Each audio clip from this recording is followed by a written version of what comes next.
Galates 5 à partir du verset 24. Galates chapitre 5, verset 24. Je fais la lecture. Je vois encore des gens qui cherchent. On va faire la lecture. Lisons ensemble la parole du Seigneur.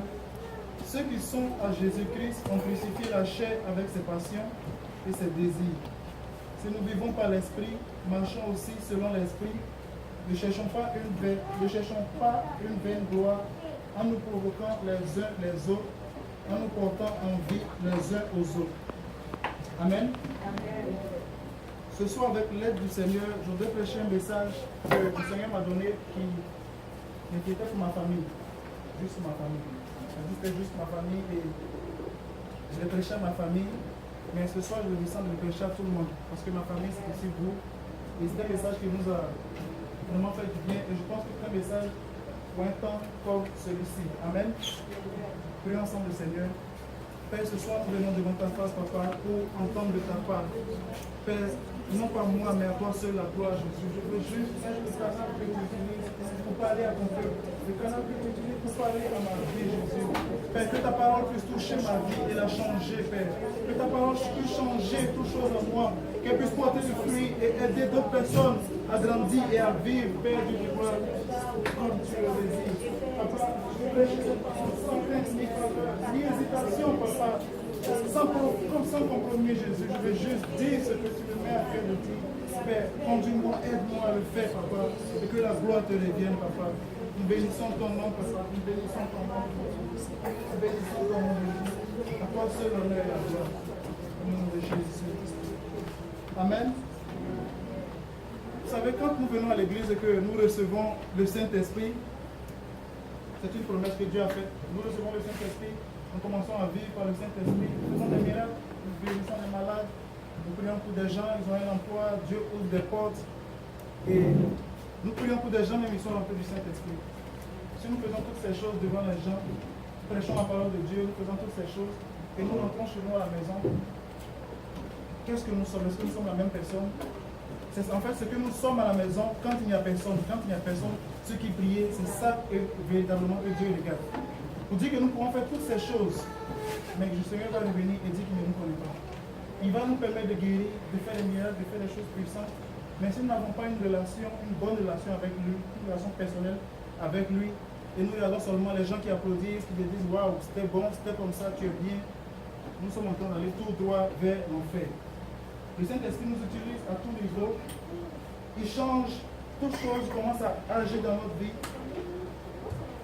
Mais ce que nous sommes réellement à la maison, c'est ça que le Saint-Esprit doit réellement changer. C'est-à-dire notre caractère. Parce que c'est ce qui peut nous empêcher d'aller au ciel. Je peux prêcher, faire toutes choses. Mais dès que j'arrive, je me mets à battre ma femme, à faire quoi que ce soit. Personne ici ne le saura. Mais quand la trompette va sonner, je serai étonné. Mais pourquoi il n'est pas monté alors qu'il prêchait tout le temps? Parce qu'il y avait mon caractère qui n'a pas été changé.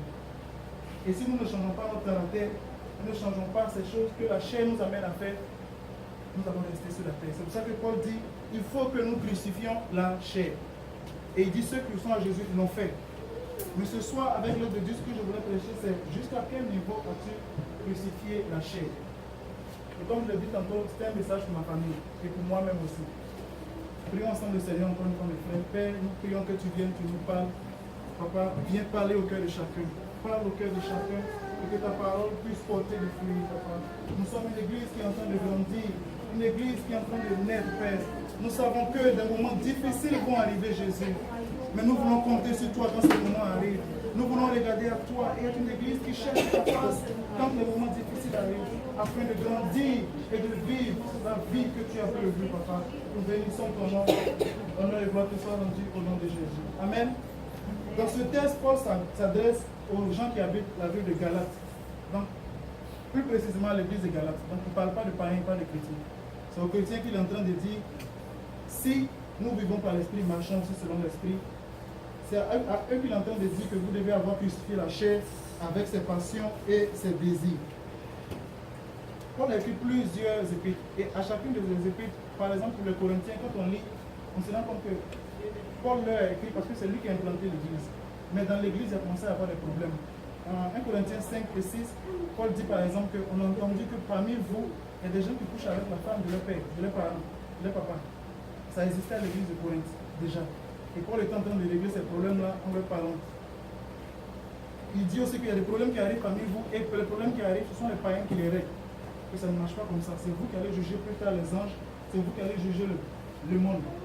Parfois, quand on vient à l'église, on se dit, je viens à l'église parce que je viens pour servir Dieu, et on vient, on s'attend à trouver des gens qui sont parfaits, des gens qui n'ont pas de problème, des gens qui sont vraiment corrects. Mais malheureusement, on oublie parfois que l'église, c'est comme un hôpital. C'est comme un CHU. Quand tu arrives au CHU, tu as la zone des fous, tu as la zone des handicapés, tu as tout ce qu'il y a comme maladie. À l'église, on a tout ce qu'il faut comme problème. Nous sommes là tous parce que chacun a un problème personnel. On doit être conscient de cela quand nous venons. Je viens pour retrouver un autre problème là-bas. Je ne viens pas pour trouver une solution. Maintenant, Jean, il y a plein de problèmes qui sont assis, que je viens de trouver. Jésus disait dans Luc 5, ce ne sont pas ceux qui se portent bien qui ont besoin de médecins, mais les malades. Je ne suis pas venu appeler à la repentance des justes, mais des pécheurs. Avant qu'on aille plus loin, il faut qu'on comprenne que si nous sommes là, c'est parce que nous avons des besoins à tout niveau de nos vies. Donc on doit s'attendre à vivre avec tout type de personnes avec différents caractères, différents problèmes. Quand on lit tout ce que Paul écrit, on comprend qu'il dit clairement que tout ce que vous avez comme problème là, ce n'est pas des problèmes qui relèvent de l'esprit, c'est des problèmes qui relèvent de la chair. Donc pour lui, les chrétiens de Galates, de Corinthe, ils vivaient dans la chair et ils ne se laissaient pas conduire par l'esprit.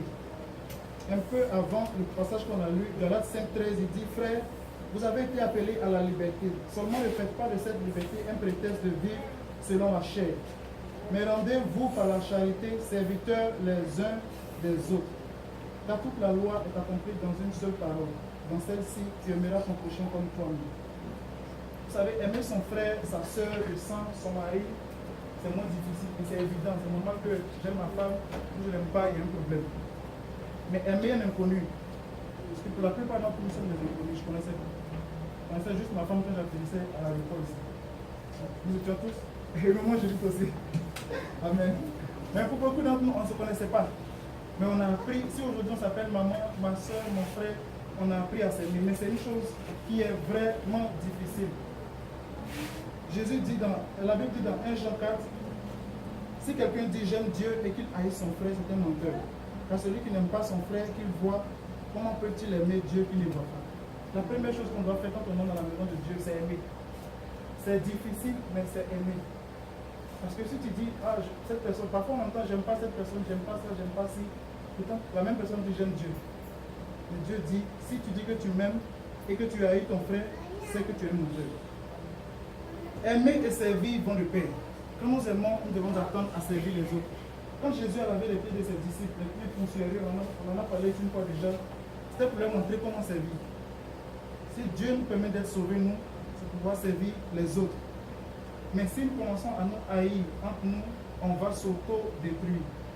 Et Paul l'a bien dit au verset 20, il dit, si vous vous mordez et vous dévorez les uns et les autres, prenez garde que vous ne soyez détruits les uns par les autres. Et il dit, marchez par l'esprit, selon l'esprit, et vous n'accomplirez pas les désirs de la chair. Car la chair a des désirs contraires à ceux de l'esprit, et l'esprit en a de contraires à ceux de la chair. Ils sont opposés entre eux, afin que vous ne fassiez point ce que vous voudriez. Qu'est-ce que ça veut dire? Ça veut dire que dans toutes nos actions, nous ne devons pas faire ce que nous voulons. Dans toutes nos actions. Nous venons ici le lundi soir, pas parce qu'on veut, parce que Dieu veut que nous soyons là. Parce qu'on pouvait être ailleurs. Aujourd'hui c'est férié, on pouvait être partout, passer du bon temps avec tout le monde. Mais nous sommes là parce que Dieu veut que nous soyons là. Dans nos actions, dans nos interventions, dans nos paroles, nous ne devons pas faire ce qui va plaire à notre chair, mais ce qui va plaire à l'esprit. Ça veut dire quoi? Avant d'agir, avant de parler, avant de prendre une décision, je viens interroger le Saint-Esprit. Qu'est-ce que je dois faire?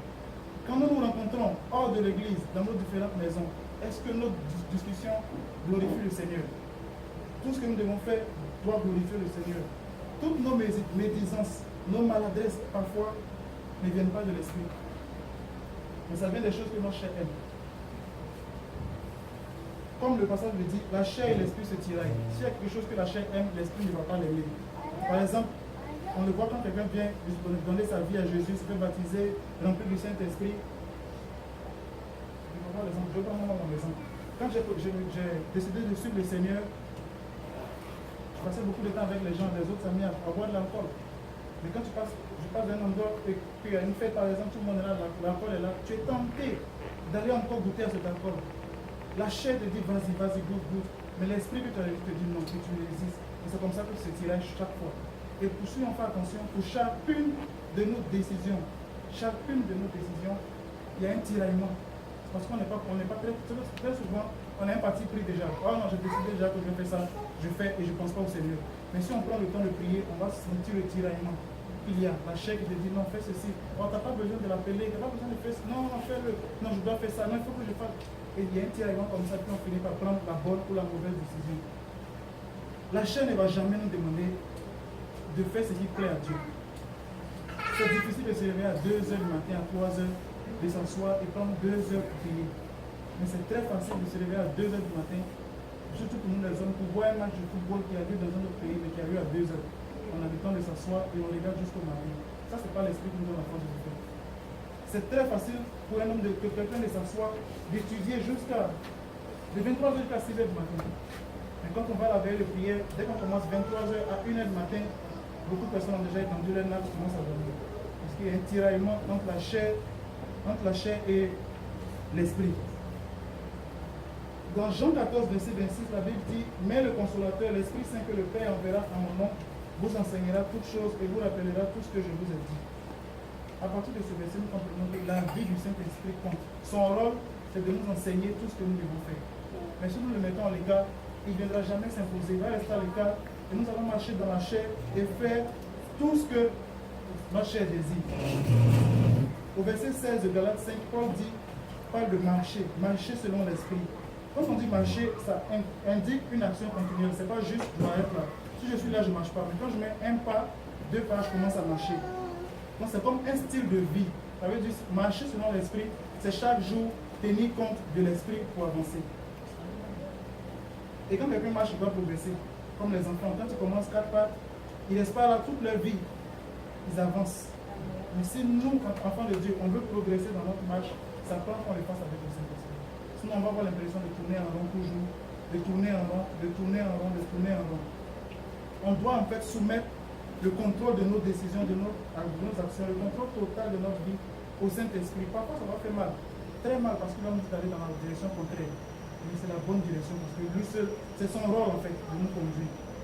Et comme je l'ai dit, le Saint-Esprit n'est pas un dictateur. Il ne viendra pas juste te dire, ah, comme je t'ai rempli, je vais t'obliger à faire ça. Il va te laisser faire ce que tu veux. Tu vas faire ce que tu veux. Mais si tu l'invites, il vient et il va avec toi. Quand on lit Genèse chapitre 2, au chapitre 7, verset 26, la Bible dit, mon esprit ne restera pas toujours dans l'homme. C'est Dieu qui dit ça, car l'homme n'est que chair et ses jours seront de 120 ans. Quand on retourne en arrière au temps de Noé, Dieu a vu que l'homme était corrompu. Ça ne marchait plus, les hommes étaient devenus tellement méchants. Il a dit, je vais retirer mon esprit. Mais des milliers d'années plus tard, Dieu dit, je ramène encore mon esprit. Si Dieu a ramené son esprit à la Pentecôte, ce n'est pas juste pour que son esprit soit là pour nous observer, c'est pour qu'il puisse nous conduire. Donc ne gaspillons pas cette opportunité que nous avons de nous laisser conduire par le Saint-Esprit. Si on l'inclut dans chacune de nos décisions, il va nous conduire. Mais quand nous prenons une décision sans tenir compte du Saint-Esprit, nous la prenons en se tenant compte de nos émotions, d'un conseil humain, de quoi que ce soit, nous sommes en train de dire à Dieu, écoute, ton avis n'est pas plus important, je sais ce que je fais. Mais nous ne savons pas ce que nous faisons. Romains 8, le verset 5 dit, ceux qui en effet vivent selon la chair s'affectionnent les choses de la chair. On dit que ceux qui vivent selon l'esprit s'affectionnent les choses de l'esprit. Et l'affection de la chair, c'est la mort. On dit que l'affection de l'esprit, c'est la vie et la paix. Si nous voulons vivre, c'est avec le Saint-Esprit. Si nous voulons mourir, et ça inclut la mort physique comme spirituelle, parce que nos décisions peuvent nous emmener à la mort physique.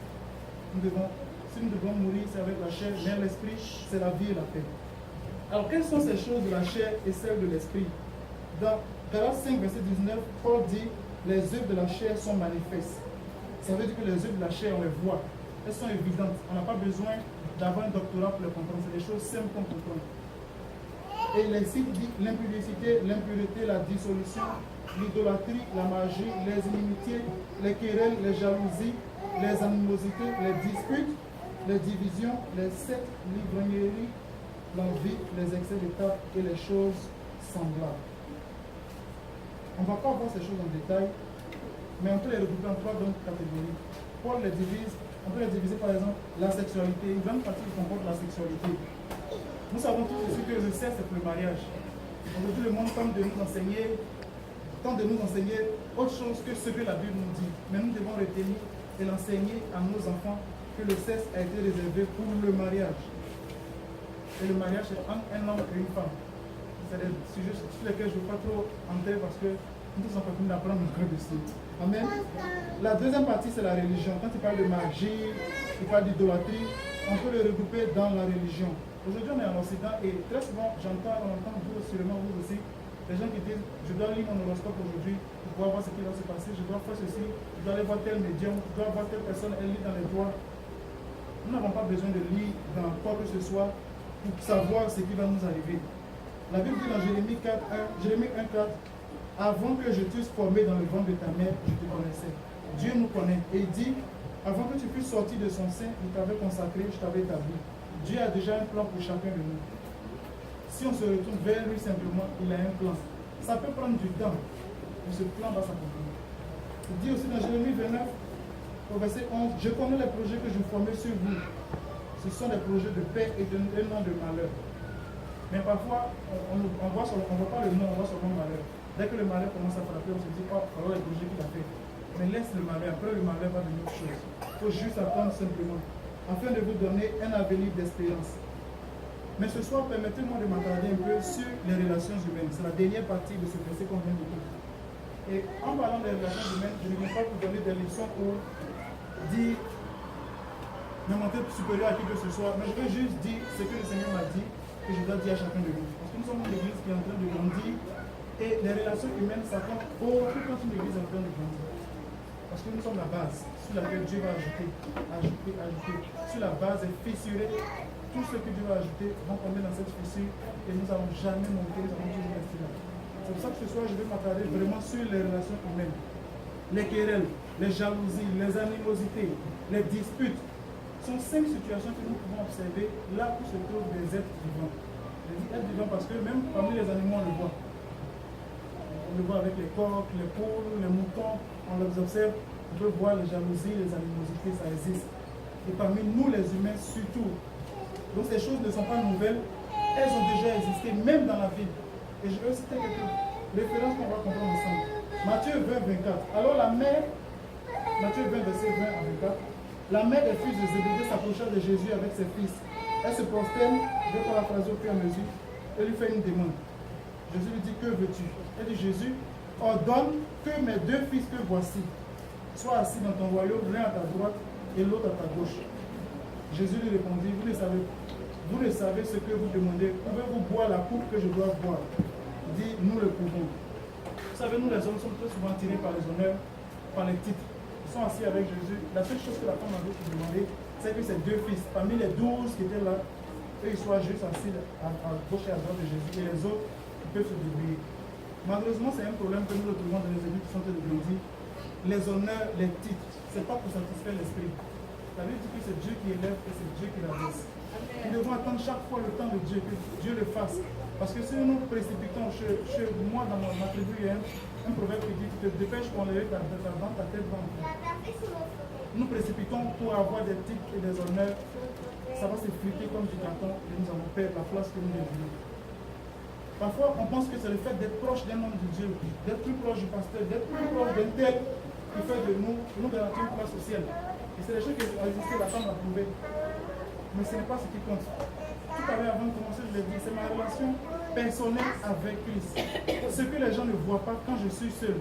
Ce que personne ne voit quand je suis seul dans ma famille. Qui je suis, ou bien qui je serai quand je suis seul, ou bien même quand je ne suis pas à la gloire du pasteur, ou bien à la gloire de qui que ce soit. Qui je suis, c'est ça qui est le plus important. Dans Actes chapitre 15, Barnabas voulait emmener aussi Jean, surnommé Marc. Mais Paul jugea plus convenable de ne pas prendre avec eux celui qui les avait quittés depuis la Pamphylie et qui ne les avait point accompagnés dans leur œuvre. Ce dissentiment fut assez vite pour être en cause qu'ils se séparaient l'un et l'autre. Et Barnabas, prenant Marc avec lui, s'embarqua pour l'île de Chypre. Là, on voit que les disciples avaient le même objectif, gagner des âmes. Mais à cause d'une histoire de il nous a quittés à longtemps et il est revenu, non, prends l'autre, prends pas ceci. il y a eu un dissentiment, il y a eu une dispute, et ils se sont séparés, chacun allait de son côté. Vous savez, nous avons un seul objectif que nous devons retenir, c'est de gagner les âmes. C'est de gagner les âmes. Et rien d'autre. Tout ce que nous faisons, jouons, nous chantons, tout ce que nous donnons, l'objectif, c'est de gagner les âmes. Et nous ne devons jamais perdre cet objectif. Parce que si nous le perdons et nous pensons à des titres, à des honneurs, à quoi que ce soit, nous allons oublier les âmes. Et elles vont nous oublier juste à côté. Nous devons en toute situation chercher à faire la volonté de Dieu. En parlant de ce message, je pensais à une chose que je voyais très souvent dans les bus de mon pays. C'est écrit sur la vitre. S'il y a un problème entre vous deux, si quelqu'un veut fermer et que l'autre veut ouvrir, la priorité est donnée à celui qui veut fermer. Ça doit être la même chose dans toutes nos relations. Voilà ce que je veux faire, voilà ce que moi je veux faire. Est-ce qu'on va gagner une âme si on fait ça? Ça doit être ça notre première réflexion. S'il n'y a pas une âme qui a gagné, que c'est juste moi qui vais être mis à l'honneur, non, ça ne marche pas, laissons tomber. Jacques chapitre 4, verset 1 dit: d'où viennent les luttes et d'où viennent les querelles parmi vous? N'est-ce pas de vos passions qui combattent dans vos membres? Vous convoitez et vous ne possédez pas. Vous êtes meurtriers et envieux et vous ne pouvez pas obtenir. Vous avez des querelles et des luttes et vous ne possédez pas parce que vous ne demandez pas. Vous savez, il y a une réalité qui est claire dans la maison de Dieu. Nous sommes jaloux les uns des autres. Jaloux parce que tel a fait ceci. Jaloux parce que Dieu a béni celui-là avec une maison. Jaloux parce que tel dans son foyer c'est comme si. Jaloux parce que tel a eu une voiture. Les choses matérielles. Ça va tellement loin parfois. Je le dis parce que c'est des choses que nous vivons vraiment. Et Dieu veut nous amener à corriger ces choses avant qu'il ne soit trop tard. Je ne dois pas être jaloux de qui que ce soit. Comme on a dit, Dieu a des projets. Si on est conscient que Dieu a un projet pour moi, son projet va prendre du temps, mais ça va se faire. Regardez un peu les projets que les hommes font. Quand ils construisent des routes, on écrit projet, construction de routes. Ça ne se fait pas en une journée. Ça va prendre 6 mois parce qu'il y a quelqu'un qui même construit un bâtiment, quelqu'un va venir faire la fondation. Le bien fait tel, et ça monte, et 7 ans, 10 ans après, le projet est fini. Mais très souvent, nous les enfants de Dieu, on veut que la chose se fasse maintenant. On veut que la chose se fasse maintenant. Et ce ne sont pas des choses anciennes. Jacques vient de nous le dire.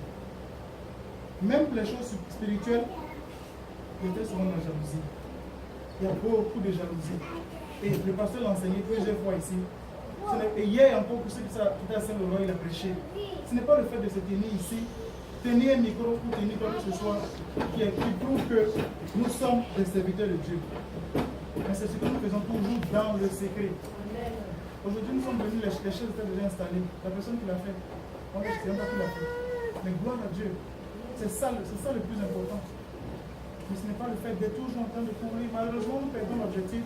Et parfois, à force de lutter la chaise présidentielle, je peux l'appeler ainsi, on oublie les âmes, on oublie tout ce qu'il faut, qui est le plus important. Et j'ai appris une chose avec le pasteur Serge aussi. Alors que je lui posais une question sur le fait de servir. Je lui ai demandé, pasteur, je lui ai demandé clairement, pasteur, tu nous donnes tellement de bons messages, il dit c'est Dieu qui donne. Mais comment tu fais ça? Il m'a dit simplement, désire voir les autres grandir. Ce que tu vois avec toi, désire les voir avoir une grosse voiture, une belle maison, qu'ils aient du succès, que le salaire augmente. Désire les voir évoluer. Ne pense pas à toi, eux seulement. Si tu fais ça, Dieu va te remplir pour que tu sais. Mais si nous pensons toujours à nous, à moi, non, juste moi, et comme Jacques l'a dit, nos passions combattent entre eux. Non, il faut qu'aujourd'hui mon bras soit comme ça, aujourd'hui mon pied soit comme ça. Nous sommes en train d'aller vers la mort, tout doucement. Amen. Tout ce que Dieu fait dans nos vies, c'est juste un instrument. Dieu te bénit, c'est un instrument pour gagner quelqu'un. La bénédiction n'est pas encore arrivée, c'est un instrument pour gagner quelqu'un. Ça va prendre du temps, mais il faut être patient comme il a dit. Nous devons être capables d'attendre en silence le secours de l'Éternel. Parce que quand nous n'attendons pas en silence, quand nous commençons à démonter la jalousie, on ouvre une porte. On ouvre une porte et le diable entre. Et nos actions, nos paroles, tout ce que nous faisons, ça attriste le Saint-Esprit.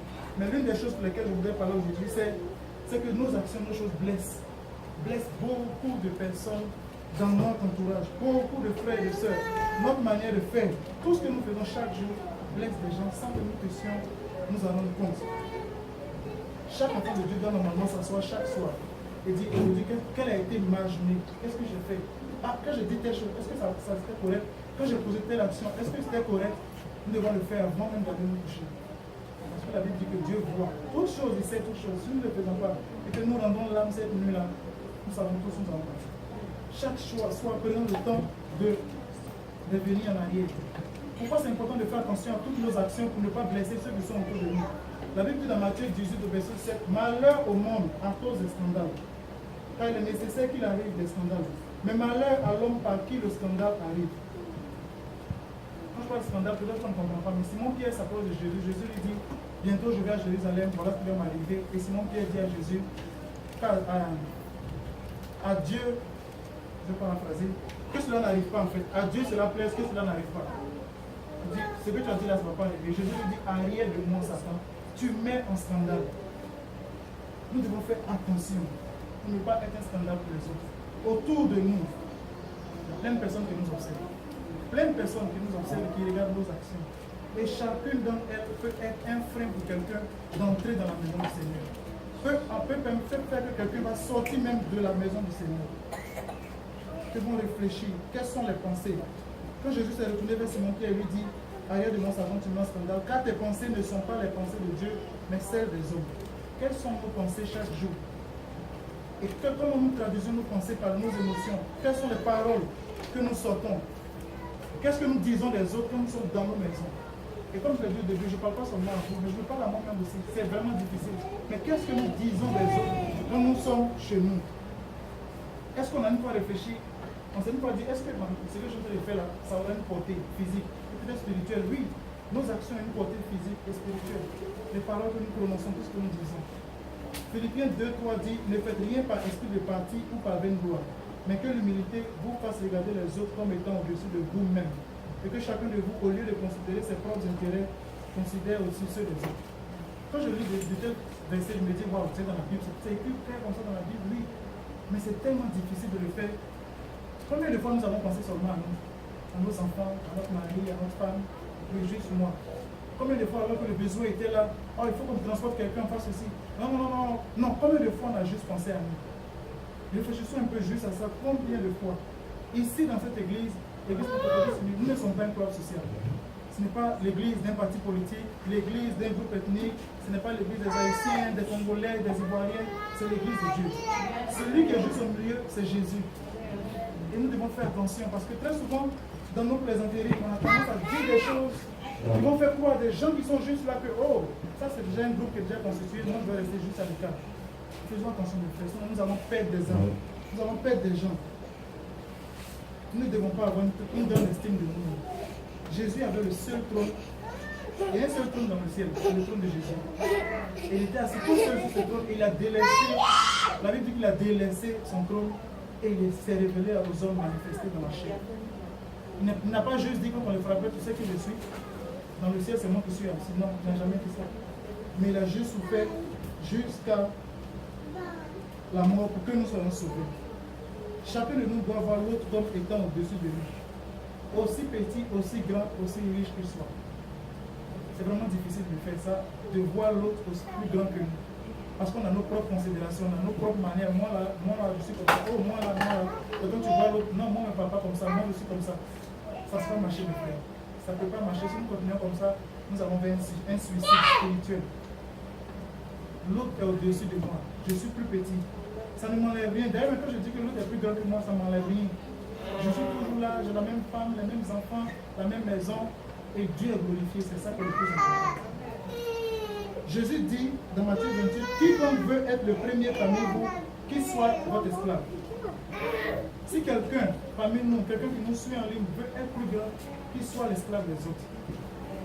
Nous savons ce que c'est un esclave. Un esclave, il travaille sans demander de salaire, sans demander quoi que ce soit. Il travaille, il sert juste. Et il dit, c'est ainsi que le Fils de l'homme est venu non pour être servi, mais pour servir et donner sa vie comme rançon pour plusieurs. Servir, c'est donner son temps aux autres, sans rien attendre en retour. En parlant de servir, j'ai toujours de venir vers mon pasteur, parce que j'apprends beaucoup avec lui. Vous savez, pour ceux qui savent, quand on organise un mariage à l'église, c'est au moins 400-500 personnes. Mais une chose que j'ai appris avec le pasteur Serge, et je bénis le Seigneur pour sa vie, il quitte toujours les lieux le dernier. Et je l'ai vécu la dernière fois, le dernier mariage, parce qu'on a quitté tous à 1h, 2h du matin. Je me demande pourquoi il quitte tard, sa famille est rentrée. Mais le pasteur va rester pour laver 400 assiettes. Toutes les assiettes de mariage. Maman dit, oui, maman. Toutes les assiettes de mariage et les verres, il reste pour les laver. S'assurer que tout est bien, il les met dans la caisse et il s'en va. c'est lui qui nous prêche la parole, se tient devant nous. Nous devons apprendre à servir. C'est difficile de servir, mais nous devons apprendre à servir. Nous avons des modèles de service, des modèles physiques de service, nous devons les imiter. Parce que tant que nous n'allons pas apprendre à servir, nous allons toujours nous aussi rester en bas et personne, Dieu ne va pas nous élever. Parce que c'est quand Dieu nous voit en train de servir qu'il peut nous élever. Servir, ce n'est pas se réjouir de la faiblesse de l'autre. Quelqu'un est faible, la seule manière de servir, c'est le remonter. C'est de ne pas parler de ton salon ou à quelqu'un d'autre, mais c'est de s'asseoir, réfléchir chez nous, dire Seigneur, voici la faiblesse de mon frère, aide-le. Parce que parfois on fait des choses, on se dit, oh, c'est juste entre nous, mais Dieu nous voit. Parfois nous faisons preuve de maladresse dans nos relations avec les frères, nous les blessons sans s'en rendre compte. Ça fait que quand nous on passe sur notre chemin, si on veut compter, il y a des cadavres, des blessés spirituels qui sont là. Et si un jour on devait s'asseoir avec toutes ces personnes-là parler, ils se rendent compte que oh, j'ai fait vraiment ça. Nous devons faire attention à notre marche. Et ces gens, les blessures font très mal parce que ce sont des gens avec qui nous sommes. Et c'est des choses qui sont arrivées à l'église de Corinthe, l'église de Galates, ça peut arriver à l'église de Corinthe. Faisons attention à ne pas blesser quelqu'un parmi nous, dans nos paroles, dans nos actions. Et comme on a dit, si on est juste un serviteur, on ne blessera pas. Un serviteur ne peut pas blesser son maître parce qu'il sait ce qu'il attend. Prenons être des serviteurs. Si nous laissons la chair pleine de défis dans l'église de Dieu, nous allons finir par nous tuer et par tuer les autres. À cause des paroles, de la manière de faire, des actions de certaines personnes, il y a des gens qui quittent l'église. La Bible dit que Christ va nous réclamer leur sang si on ne se répond pas. Et parlant de ça, je voulais juste aussi revenir sur ça. Peut-être que ça va arriver un jour, mais si quoi que ce soit arrive dans l'église, ne quitte pas l'église parce que quelqu'un t'a blessé. Dehors, c'est encore plus dangereux à l'église. Ne quitte pas l'église parce que quand tu entres, vois 24, 25, 26 problèmes qui sont assis. Si un problème te blesse, c'est parce qu'il met les mains dedans. Ce n'est pas normal de quitter l'église. Vous savez, chaque jour, on va à Maxi, aller faire de l'achat. On achète tout plein de choses. Dès que nous on sort, les homosexuels aussi, quand ils vont acheter, les pédophiles entrent, les meurtriers, tout le monde entre. Dans l'autobus, on monte avec les homosexuels. On se coince, on les touche même. On ne sait même pas que c'est homosexuel. On vit avec toutes ces personnes.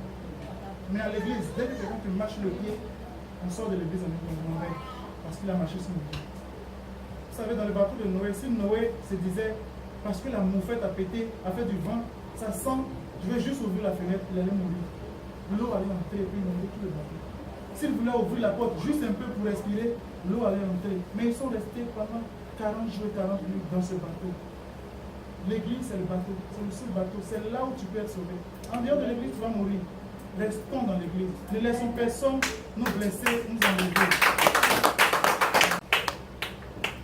La Bible dit dans 1 Pierre 2, verset 12, ayez au milieu des païens une bonne conduite, afin que là même où ils vous calomnient comme si vous étiez des malfaiteurs, ils remarquent vos bonnes œuvres et glorifient Dieu au jour où il les visitera. Vous savez, si Dieu nous donne cette parole ce soir, pour que chacun de nous, à commencer par moi, nous puissions faire attention à notre comportement. Attention à nos actions, à nos émotions, à tout ce que nous disons, nos pensées. Les gens dehors, ils nous voient, ils nous connaissent, ils nous observent. Et notre bon comportement peut les attirer, notre mauvais comportement va les repousser. Et ils vont te le dire, toi aussi tu es chrétien, toi aussi tu vas là-bas. Nous voici. Au verset 21, Paul dit, je vous dis d'avance, comme je l'ai déjà dit, que ceux qui commettent tout ce que nous venons de voir là n'hériteront pas du royaume des cieux. Notre objectif, c'est d'aller au ciel. C'est tout ce que nous venons de voir. Nous le voyons dedans, faisons attention. Et au verset 8 de Romains 8, il dit, ceux qui vivent selon la chair ne sauraient plaire à Dieu. Tu ne peux pas vivre selon ta chair et plaire à Dieu. Tu vas te plaire à toi-même, mais tu ne vas pas plaire à Dieu. Si notre désir est de plaire à Dieu, chaque jour nous devons examiner notre vie, examiner nos actions, nos décisions, et voir ce qui n'a pas marché et nous repentir. Dans Galates 5:22, Paul dit, le fruit de l'esprit, c'est l'amour, la joie, la paix, la patience, la bonté, la bénignité, la fidélité, la douceur, la tempérance. La loi n'est pas contre ces choses. Très souvent, on entend les fruits, ce n'est pas les fruits, c'est un seul fruit. Quand nous recevons le Saint-Esprit, c'est un seul fruit, mais un fruit qui a plusieurs aspects. Et notre prière chaque jour doit être Seigneur, donne-moi les aspects de ce fruit. Les aspects de ce fruit, donne-moi les aspects. Il parle de la joie. La joie que le Saint-Esprit nous donne n'est pas une joie qui dépend des circonstances. Qu'il pleuve, qu'il neige, je suis en joie. Ma joie n'est pas basée sur ce que je vois, ce que mes yeux voient, mais elle est basée sur Christ. Mon frère est béni, je suis en joie. Mon frère n'est pas béni, je suis en joie. Mon frère est heureux, je suis en joie. Ma bénédiction n'est pas encore venue, je suis en joie. Cette joie-là, seul Christ peut le donner. Mais quand nous regardons avec les yeux de la chair, très vite la jalousie va entrer. Faisons attention, mon frère. Ne laissons rien entrer dans notre cœur qui va nous amener à vivre selon la chair. Paul parle de la paix. La paix que nous avons se trouve en Christ. Elle n'est pas liée aux circonstances. Il y a la guerre, nous sommes en paix. Il y a la paix, il n'y a pas de guerre, nous sommes en paix. Très souvent, quand nous sommes troublés, il y a une situation d'urgence. La première chose que nous faisons, c'est de courir et aller voir un homme. Qu'est-ce que tu penses que je dois faire? Qu'est-ce que je dois dire? Qu'est-ce que je dois faire? La Bible dit, en Jérémie 17, verset 5, maudit soit l'homme qui se confie dans l'homme, qui prend la chair pour son appui et qui détourne son cœur de l'Éternel. Le cœur de l'Éternel attend juste qu'on vienne de lui. Mais la première chose que nous faisons, c'est d'aller juste voir un homme. En préparant ce message, le Seigneur m'a montré quelque chose. Vous savez, quand Jésus a appris que son ami Lazare était malade, si moi j'étais à sa place, la première chose que j'aurais fait, j'aurais pris ma voiture et sauter rapidement à l'hôpital, imposer la main à Lazare, prier de toutes mes forces. Et Lazare allait mourir, j'allais le payer. Et je suis sûr que chacun de nous aurait fait la même chose. Sans chercher la volonté de Dieu, qu'est-ce qu'on doit faire? Jésus a pris 2 jours. 2 jours pour enterrer Lazare et il est allé. Quand le Saint-Esprit lui a dit c'est le moment, quand Dieu lui a dit c'est le moment de partir, c'est là qu'il est parti. Quand il y a une situation, nous ne sommes pas les super zélés qui peuvent réparer la situation, qui peuvent donner une solution. Et ça, je l'ai appris. Beaucoup me connaissent, ça c'était mon rôle. Quand j'entends, quand je prends mon téléphone, je bouge, je m'en vais. Mais quand je reviens chez moi à la maison, je fais ma vie. J'ai appris ces choses. Je dois chercher la face de Dieu pour tout le monde. Parce que c'est lui. Tu vas aller, tu vas faire. Et la situation va paraître correcte. Oh, tout est bien. Non, le frère là, il a fait. Non, alors que ce n'est pas comme ça que Dieu voulait. Dieu permet parfois que certaines personnes passent par des situations juste pour qu'elles soient face au mur et puis Dieu va s'occuper d'elles. Et nous, on est les premiers qui vont les sortir de situations. Quand on dit on a réglé ça, c'est fini, avançons. Et la personne continue encore. Et toi aussi, tu vas le suivre dans le même côté. La Bible dit, s'il est possible, autant que cela dépend de vous, soyez en paix avec tous les hommes. Je voudrais juste poser une question à chacun à moi. Es-tu en paix avec tout le monde ici? Es-tu en paix avec tout le monde autour de toi? Es-tu en paix avec tout le monde dans ton entourage? Vous savez, trouver la paix, ça coûte cher. Quand on regarde les pays qui sont en guerre, je vais aller avec la Côte d'Ivoire. Ça fait combien d'années qu'on recherche la paix? Ça coûte cher de trouver la paix. Pour trouver la paix, il faut libérer les prisonniers.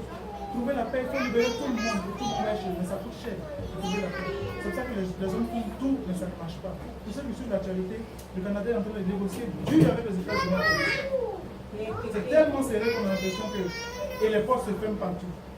Parce que personne n'est prêt à lâcher une partie de ce pays. Pour trouver la paix, ça prend que tu acceptes que quelqu'un marche un peu sur toi. Que quelqu'un te piétine un peu. Que quelqu'un te dise, quand on te dise un peu, oui, tu es comme ça aussi. Tu dis, c'est pas grave. Dieu, la Bible dit que Jésus était conduit comme un agneau, sans jamais ouvrir la bouche. Quand on disait, il a fait ceci, il a fait cela. Comme ça. Et ça, c'est une chose que j'ai appris avec mon pasteur encore.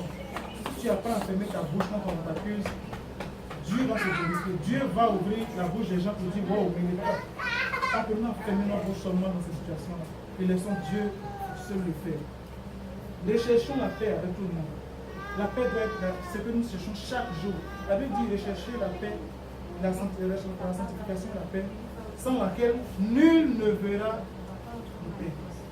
Donc si tu n'es pas en paix avec quelqu'un, c'est le moment d'aller te réconcilier. C'est le moment de courir, aller voir les gens, d'aller voir ceux que tu as pu blesser, ceux à qui tu as fait mal. Parce que parfois on est conscient qu'on a fait mal. On se dit, écoute, ils me prennent pour qui, eux ils sont qui. Non, il faut retourner aller les voir. Parce que la Bible nous devons chercher la paix avec tous. Paul parle de patience. Ça nous ramène à la capacité d'endurer les blessures infligées par les autres. Quand on nous blesse, on doit apprendre à supporter. C'est dur, mais il faut supporter. Et ne pas à toute occasion sortir par la porte et aller. Nous devons nous préparer. Et ça, je veux le dire, nous devons nous préparer à supporter les comportements déplacés, les personnes irritables, à supporter la douleur. Ce n'est pas quelque chose qu'on n'est pas capable de faire. On est capable de le faire parce qu'on le fait avec nos enfants. Si je dis à mon fils, ne sors pas, aller jouer au foot, et qu'il sort, et il va revenir, je n'ai pas coupé son pied. Parce qu'il allait jouer au foot. Je vais accepter que je veux que tu partes au foot. C'est la même chose. Dieu va nous envoyer les gens. Moi, je crois que Dieu va nous envoyer les gens. Je le dis parce que moi aussi, j'ai été un cas pour quelqu'un à Saint-Laurent. Quand je suis arrivé, j'ai piétiné quelqu'un. Je marchais sur les pieds de quelqu'un. J'étais un problème pour quelqu'un et il faisait les genoux. Il se disait, waouh, ce frère-là, ce frère-là, ce frère-là. Et il a supporté aujourd'hui je suis là. À notre Dieu va envoyer des gens qui vont venir avec toutes sortes de manières, qui vont manger comme des porcs, qui vont dire des choses qui vont être désagréables, mais c'est quoi ça? Et nous devons le supporter parce que c'est Dieu qui change, qui transforme. Quand on parle de bonté, de douceur, on a presque fini. Notre bonté et notre douceur doivent être connus de tous. Quand on dit ton nom, on ne doit pas dire oh, je vais dire une griffe là chez nous. Comme on dit une femme qui est palabreuse, oh la go bêtée là, non, on ne doit pas dire ça. Si elle est bêtée ici, il n'y a pas de problème. Mais chez nous, quand on dit ça, c'est pour dire la palabreuse. Non. Quand on dit ton nom, on va dire ouh, lui là, il est tellement doux, il est comme ça. Il est comme quelqu'un qui est fou. Et que tu es comme quelqu'un qui est fou. Si tu n'es pas fou, tu ne peux pas aller aussi. Juste fermer les yeux et puis voir les choses que les gens font. Après, Jésus, même sur la croix, il n'a pas dit, il a juste dit Père, pardonne-moi quand il ne savait pas ce qu'il fait. Il savait, le pasteur l'a dit hier, je vais répondre. Il savait ce qu'il faisait. Quand quelqu'un te tape, il sait ce qu'il fait. Il dit pardonne-moi parce qu'il ne savent pas ce qu'il fait.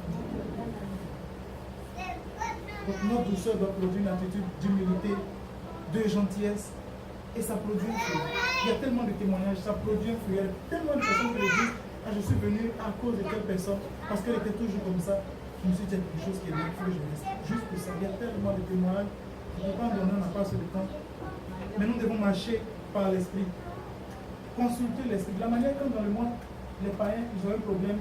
Et ils le font tellement bien. Dès qu'il y a un problème, il se réveille le matin, il y a un problème. J'avais un voisin, il se réveille le matin, il dit, il a fait un rêve, ils ont enterré des choses au-dessus de la porte. Première chose, d'aller voir le marabout. Le marabout a fait toutes ses affaires, il dit oui c'est vrai. Ils ont creusé effectivement, il y avait des choses bizarres qui étaient enterrées. Les parents le font très bien et c'est bon pour eux. Mais nous on n'est pas capable. Parce que nous, une fois qu'on est rempli du Saint-Esprit, on sait tout, on est capable. Une fois que Dieu nous utilise pour guérir quelqu'un, on est tellement fort que Dieu, donc on n'a plus besoin de consulter. On doit consulter Dieu en toute situation. Nous devons refuser de nous calomnier. Nous devons refuser de nous calomnier. C'est tellement difficile. Quelqu'un vient chez toi, vous commencez à discuter. Dès qu'on commence à parler d'un frère, prions pour lui. D'une soeur, prions pour elle. Refusons d'ouvrir une porte. Le diable rôde. Cherche une petite porte où on va pécher. Il connaît nos faiblesses. Et dès qu'on pêche, il va profiter en même temps de cette situation pour nous frapper. Amen. En terminant ce soir, l'heure n'est pas la distraction, mes frères. Dans Genèse chapitre 2, le verset 7, Dieu dit, la Bible dit, l'Éternel Dieu forma l'homme de la poussière de la terre. Il souffla dans ses narines un souffle de vie et l'homme devint un être vivant. Sans que l'esprit que Dieu souffle en nous, nous sommes morts. Juste la poussière. Sans le Saint-Esprit, tout ce que nous avons fait par la chair, ça ne va pas prospérer. On va avoir l'impression que c'est un cercle. On tourne comme ça. Et on va tourner effectivement parce que le Saint-Esprit ne viendra pas te prendre la main et te conduire. Il va te conduire si tu le laisses te conduire. Il va te conduire si tu le laisses te conduire. Vous savez, tout ce que nous sommes en train de faire, de dire, si nous voulons vivre par le Saint-Esprit, nous devons être dans le Saint-Esprit. Nous devons être dans le Saint-Esprit avec l'évidence du parler en langue. Comme on l'a vu tantôt, Dieu avait retiré son esprit parce que l'homme était devenu tellement mauvais. Mais aujourd'hui, Dieu nous redonne encore son esprit. On a la possibilité, vous et moi, de recevoir le Saint-Esprit et de vivre par l'esprit. Tant que tu vas vivre seul, sans le Saint-Esprit, ça va être difficile et ça va être toujours compliqué. Ça va être la même chose. Seul le Saint-Esprit peut t'aider. Ça va être difficile. Beaucoup de personnes ont peur de venir à l'église, de s'engager véritablement parce que c'est difficile. Effectivement, c'est difficile, c'est facile. Jésus l'a dit. Le royaume du ciel est violent et forcé. Et sans les violences, cette violence-là va se faire sur notre corps, sur notre vie, sur tout. Cette violence va nous amener à délaisser les choses que notre chair aime. On ne plus prendre soin de notre chair. Quand nous venons ici les soirs, nous sommes ici les soirs, mercredi nous sommes à l'église, jeudi soir nous sommes ici, vendredi nous sommes à l'église, samedi nous sommes à l'église, dimanche nous sommes à l'église. C'est parce qu'on veut prendre soin de l'esprit. Mais parce que la chair, c'est tout à fait de prendre soin, il faut juste manger. Manger. Quand nous jeûnons, c'est parce que nous devons prendre soin de notre esprit. Parce que quand ta tempête va sonner, c'est que la manger, c'est pas la chair. Tu as besoin du Saint-Esprit. Si tu n'as pas encore reçu, tu peux recevoir le Saint-Esprit aujourd'hui. Je le dis avec assurance parce que moi aussi, ça fait juste 2 ou 3 ans. peut-être 2 ou 3 ans hier, que j'ai reçu le Saint-Esprit. Je ne croyais pas que c'était possible, je disais. Et je vivais comme je voulais par le fort, je luttais avec plein de choses. Et comme je l'ai dit, je luttais aussi avec l'alcool, c'était dur. Parce qu'on est jeune, plein de choses, c'est facile à voir. Mais je me rappelle encore très bien de ce 19 mai où j'ai pris la décision, après avoir reçu le Saint-Esprit, c'est fini, ça s'arrête là. Et depuis ce jour, plus une force. C'est pas ma force? Non. C'est pas par ma force. Je ne peux pas y aller par ma force. Parce que chaque jour, la tentation est forte. Mais c'est le Saint-Esprit qui m'aide à y aller. Et mon objectif, c'est de monter avec lui. Tu peux recevoir le Saint-Esprit aujourd'hui. Tu peux recevoir le Saint-Esprit aujourd'hui. Quand nous levons tous ensemble, nous allons tous aller en prière. Et nous allons parler au Seigneur. Notre église est en train de grandir. Dieu va nous bénir. Mais il faut que la base soit solide. Chacun de nous va parler au Seigneur. Seigneur, voici ma vie. Voici ce que j'ai entendu. Aide-moi, papa. Aide-moi à ne pas vivre selon la chair. Aide-moi à ne pas marcher selon mes désirs, mais après ta volonté. Élevons la voix et prions.